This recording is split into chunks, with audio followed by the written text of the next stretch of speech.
Hi, I'm Marilyn, and I want to welcome you today to Exposing Grief. When we expose anything, it becomes less threatening. To expose loss and grief will provide us with some emotional control. In 2020, we laid the foundation for these conversations. Over 12 episodes, we explained how loss and grief can and does occur at any age or any stage in life. You can go back and listen to those foundational podcast episodes, or you can begin listening today as part of your personal journey to be more emotionally and mentally healthy. This journey toward emotional well-being is personal. You cannot force or coerce anyone to become healthy, whether physically or emotionally. A person has to want to be healthy and must be willing to do all the hard work in order to see results. You as a friend can encourage someone, but nothing more. Being a widow or widower can be a lonely existence.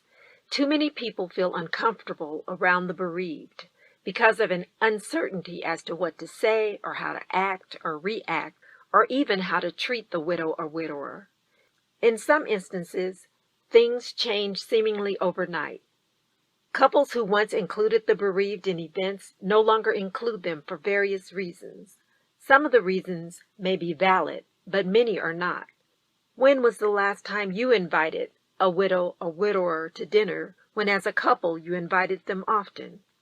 People are people, and if the person was fun to be around before they became bereaved, then they are probably still fun to be around. We tend not to invite people due to our own discomfort with the subject of death or even divorce.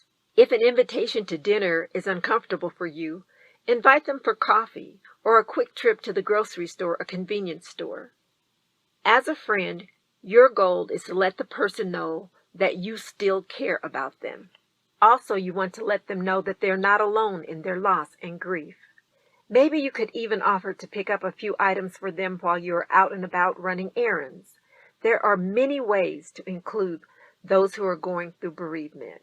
It does, however, take some effort on our part.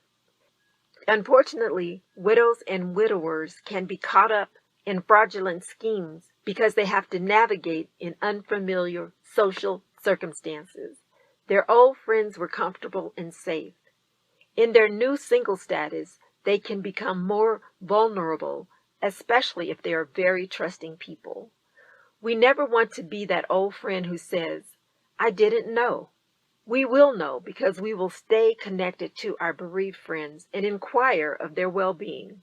Schemes become successful because the widow or widower may feel lonely and isolated.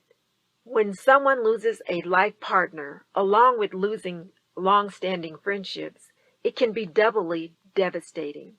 The bereaved person can begin to think it is their fault that friends have deserted them. Compassion requires that we look outside of ourselves and focus on the needs of others. Many times the message we get from society is that our own feelings and needs are the most important. Balance between the needs of others and self-care is essential. If you stay connected to the bereaved, it may be possible to point out any emotional signals that need the assistance of a mental health professional. Your being connected to the bereaved could save someone's life. Be that type of friend. These conversations about loss, grief, and emotional well-being are necessary and perhaps well overdue. Be a part of these important conversations. I want to thank you so much for joining me today. I hope to visit with you next time on Exposing Grief.